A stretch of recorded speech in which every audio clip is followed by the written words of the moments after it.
Thanks for spending part of your Thursday with us here on Mid Morning. The COVID-19 pandemic has some Americans on the move. Yeah, a new study by Pew Research Center shows around 1 in 5 adults have either moved or know someone who moved because of the outbreak. I've been surprised as we've seen homes in our neighborhood in Maple Grove selling.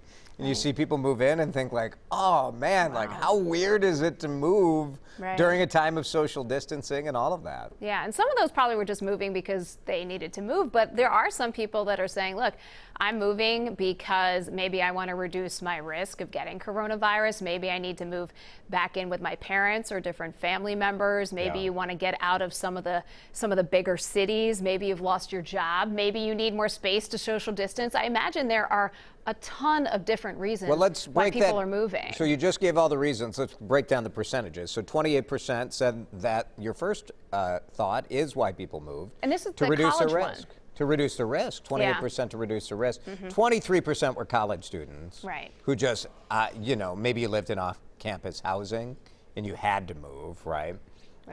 Because no school in session. 20% wanted to be with family, which may or may not be related, right? I have a friend who moved back here to the Twin Cities, unrelated to coronavirus, but wanted to be closer to family. And then 8% moved because they lost their jobs. Right.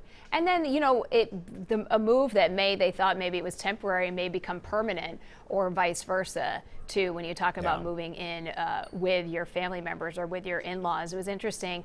That number, that 25%, it seems pretty, or 1 in 5 seems pretty large, but really when you look at it, it's actually a pretty small group that have moved. 3% have moved temporarily or permanently. 6% have moved into someone else's home. But compared to what you would have seen at that time, it's a pretty big jump. Yeah, it's, most people don't ever move, right? So you just, when you're looking at that percentage of people moving, it is interesting. What do you think, Heather, about that idea of of physically relocating? Because I love cities.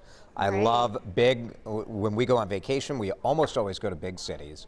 But right now, I do think it's interesting, and I'm concerned about the future of America's cities if people are thinking long-term that, hey, this might not be the only, this coronavirus is one pandemic, but because we're such a global society, there's nothing really to think that we're never going to face this again. Absolutely. You look at just here in downtown Minneapolis, and that it's on most days, it's pretty dead down here, too. So you wonder what the reason for moving down here is the amenities and the restaurants, the action, cool things going on, but all the people, But it's interesting. I have some friends. I grew up on the East Coast, of course, and have some friends in New York, where it is very, very dense there, and people have moved in with their parents. People have moved out of the city. It might just be temporary, but it might not. Yeah, I'm cautiously concerned about that because our urban centers tend to be the engines that drive the suburban area, right?